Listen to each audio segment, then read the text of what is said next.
Disclaimer: this story contains mature themes intended for adult viewers. Viewer discretion is advised.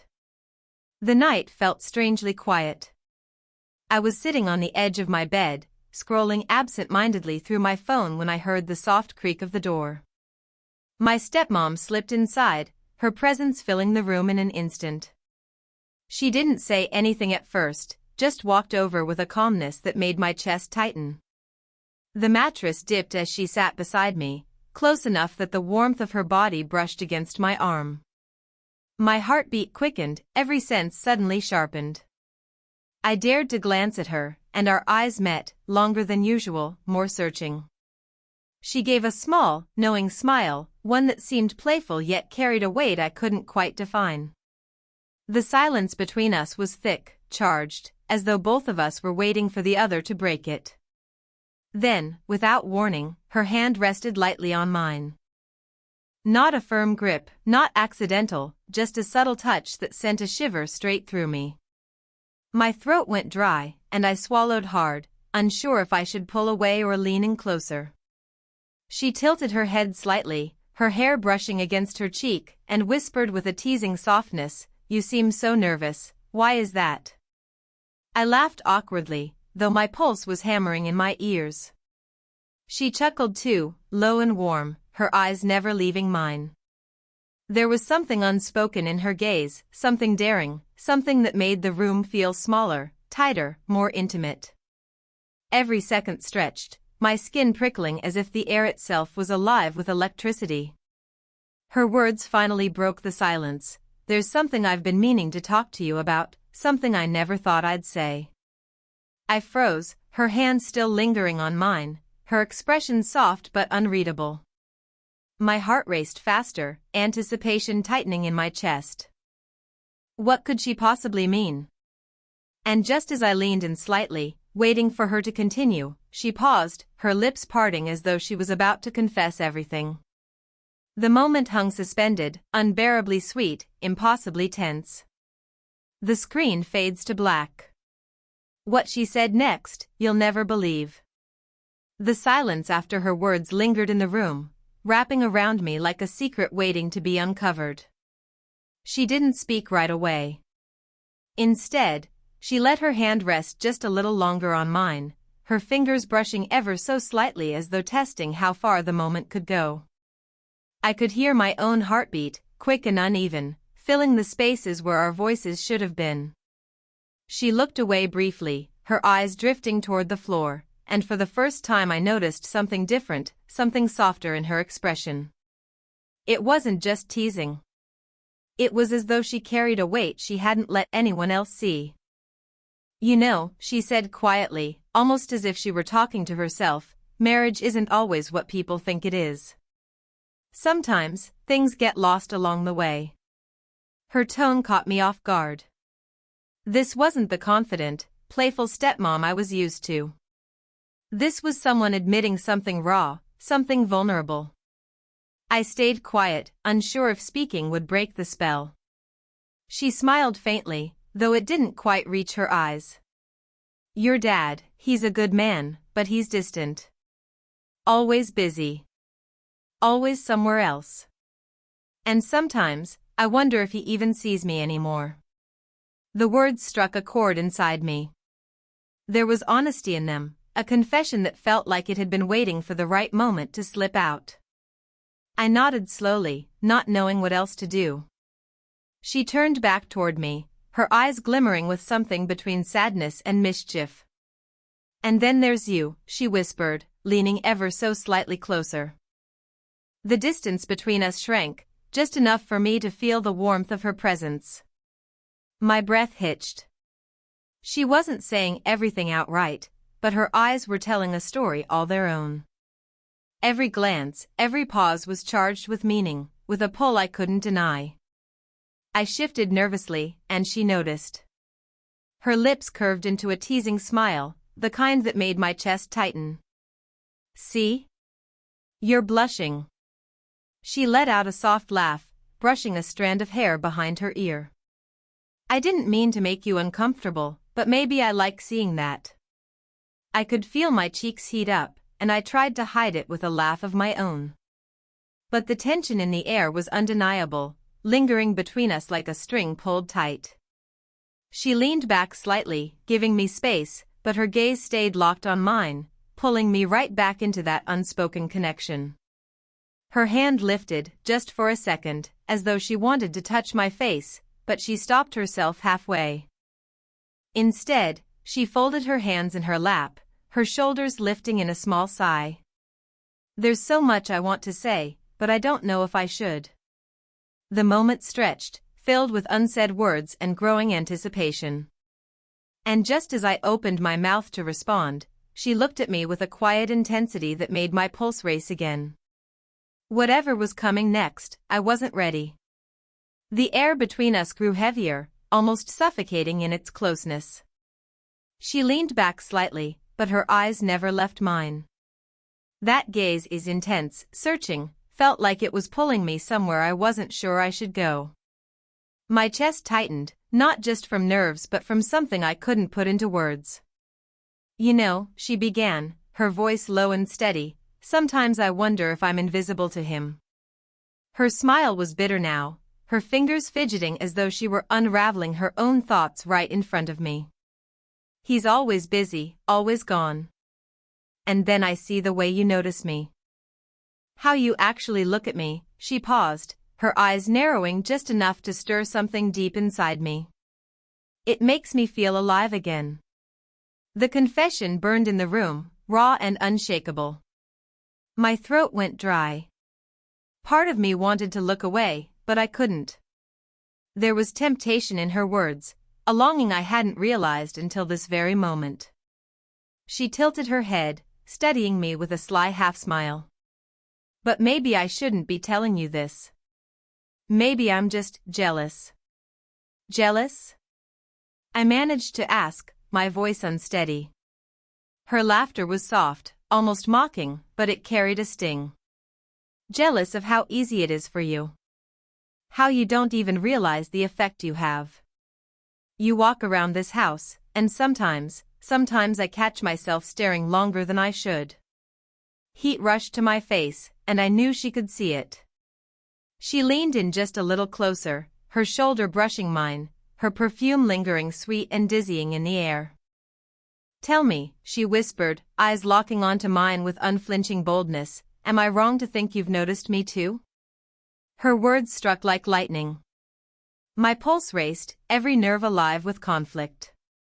The forbidden edge of her question hung between us, sharp and undeniable. I opened my mouth, but nothing came out, only silence, trembling and exposed. She smiled again, this time softer, but the mischief was still there. "Don't worry. You don't have to answer, yet." The room felt smaller, the distance between us thinner than ever. Suspense curled around us, every heartbeat louder than the last. Whatever line we were dancing around, I knew we were dangerously close to crossing it. The night deepened, shadows stretching across the walls, and still she hadn't left my room. The house was silent, too silent, like the world outside had stopped breathing. My chest rose and fell faster with every second she stayed so close. She leaned back against the headboard, her body angled toward me. Her laughter from earlier was gone, replaced by something more dangerous, an intensity that was impossible to ignore. "Funny, isn't it?" she murmured, her voice soft but charged. "How being alone changes everything." Her words made my pulse quicken. Alone. It wasn't just a statement, it was a truth that pressed in from every side. I shifted, trying to put space between us, but she leaned closer, closing the gap again. The mattress dipped, our knees brushing, a spark shooting straight through me. "You're so quiet," she teased, her lips curving into a playful, knowing smile. "Are you scared of me? Or, of what might happen if you stay this close?" The room seemed hotter, the air heavier. My throat tightened, and I struggled to find words, but nothing came. She tilted her head, her eyes narrowing as if reading every thought I tried to hide. "Maybe," she whispered, her voice barely audible, "I want you to feel what I feel." Her hand hovered for a moment before resting lightly on my arm. Not forceful, not careless, deliberate. My breath caught. The warmth of her touch seeped through me, pulling me in against every warning in my mind. I looked at her, really looked at her. Her eyes glimmered with something forbidden, something she wasn't supposed to say out loud, but here she was, letting it spill in gestures, in glances, in every second of silence that followed. The tension was unbearable now. She leaned in slowly, close enough that I could feel the faint warmth of her breath, close enough that the world seemed to vanish beyond the two of us. My heart hammered so loud I was sure she could hear it. And then, she paused. Inches away. Her lips parted as though the next moment would change everything. But instead of closing the distance, she whispered, "If I tell you what I want, will you hate me for it?" The question hung in the air like a spark before fire. And then, the screen fades to black. The silence between us was a living thing now, heavy, suffocating, impossible to ignore.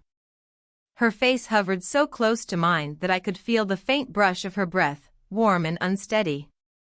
My heart pounded like it wanted to escape my chest.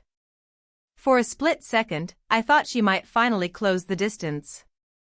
But instead, she pulled back just enough to let her words spill out. "I can't keep pretending anymore," she whispered, her voice trembling with equal parts fear and fire. "I've been lonely for so long. And every time I look at you, I see everything I've been missing." The confession struck me like lightning. My breath caught, my skin tingled, and for a moment, I couldn't tell if I was terrified or exhilarated. Her eyes glimmered, not with guilt but with raw honesty. She wasn't hiding anymore. "Do you know what it feels like," she continued, her voice growing steadier, "to share a house with someone who doesn't even notice when you're hurting? To smile, to act perfect, while inside you're screaming for someone to see you?" Her words cut deep, because I did notice. I had always noticed. The stolen glances, the forced smiles, the way her laughter never quite reached her eyes when Dad was around. And now she was saying it out loud, the thing we'd both danced around in silence. I swallowed hard. "What are you saying?" She leaned in again, closer this time, her hand lifting to graze the side of my face. The touch was gentle but deliberate, a line we both knew shouldn't be crossed. My breath hitched, every nerve in my body alive. "I'm saying," she whispered, her voice breaking, "that I've fallen for you." The room spun. My mind screamed that this was wrong, forbidden, but my body betrayed me, leaning closer, my lips trembling just inches from hers. The tension was unbearable, magnetic, inevitable. And then, everything shattered. A sharp sound echoed from the hallway. The front door slammed.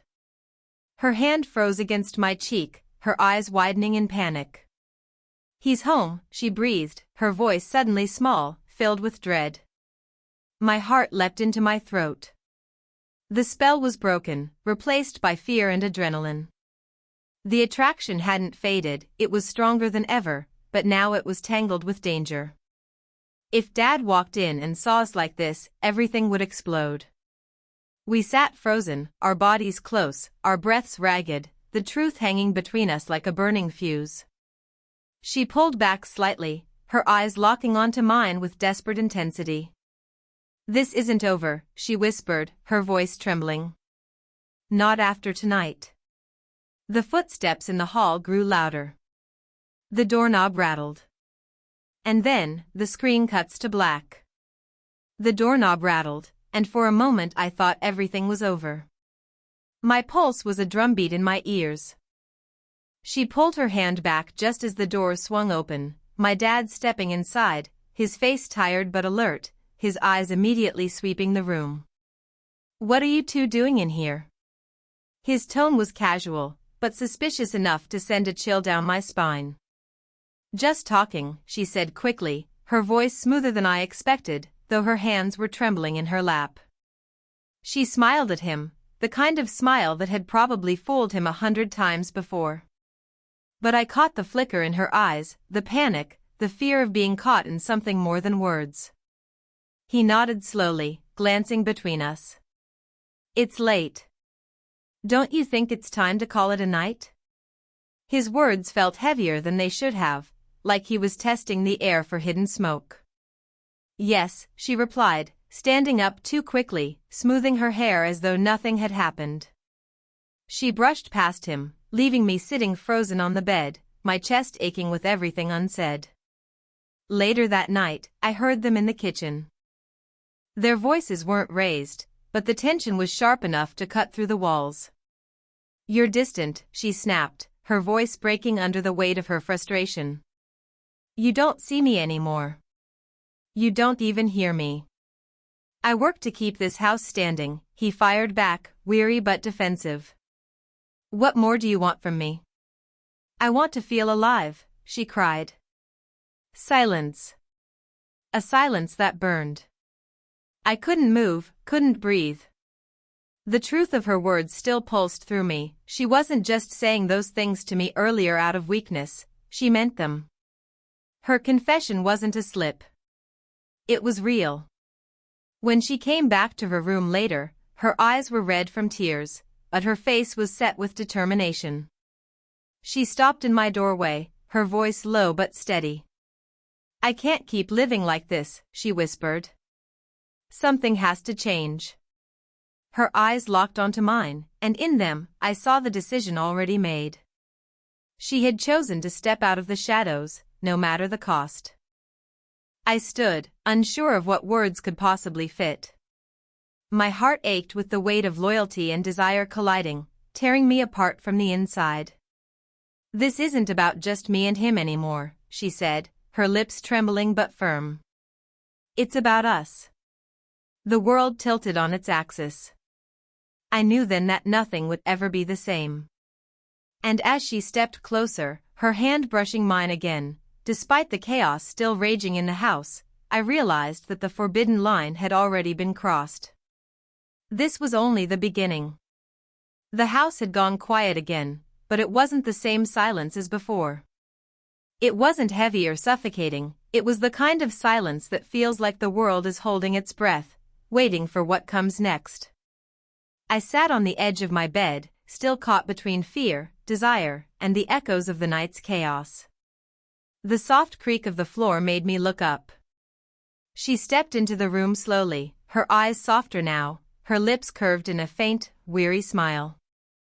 She looked like she had been through a storm, but her presence still filled the room like warmth returning after cold. I shouldn't be here, she whispered, though her feet carried her closer anyway. And yet you are, I said, my voice breaking just a little. She stopped in front of me, searching my face for something, fear, rejection, hesitation. But I didn't pull away. I couldn't. Not after everything. Her hand lifted, brushing gently against my cheek. This time there was no panic, no rush. Just tenderness. You make me feel seen, she said softly, her eyes glistening. And I haven't felt that in so long. My heart tightened, but in a way that felt right, like a knot untying after being pulled too hard for too long. I took her hand in mine, holding it there against my face. Then stay. Just for tonight, stay. Her breath trembled, but she nodded. She sat beside me, the mattress dipping in that familiar way, but this time there was no nervousness. She leaned into me, resting her head on my shoulder, her fingers intertwining with mine. The tension that had once felt unbearable now melted into something gentler, something fragile and real. We didn't need to say anything more. The storm had already spoken for us. The arguments, the confessions, the near discovery, they had all led here, to this quiet, tender moment where everything finally made sense. She lifted her head, her lips brushing against mine in the lightest, softest kiss. Not rushed. Not forbidden. Just honest. The kind of kiss that tells you everything without a single word. When we finally pulled back, her smile was small but true. No matter what happens tomorrow, tonight, this is ours. And in that moment, with her hand in mine and her head resting once more against my shoulder, I knew she was right. For the first time, the silence wasn't frightening, it was peaceful. The screen fades to black, leaving the warmth of that closeness lingering in the air, a final promise that love, no matter how complicated, had found its way through.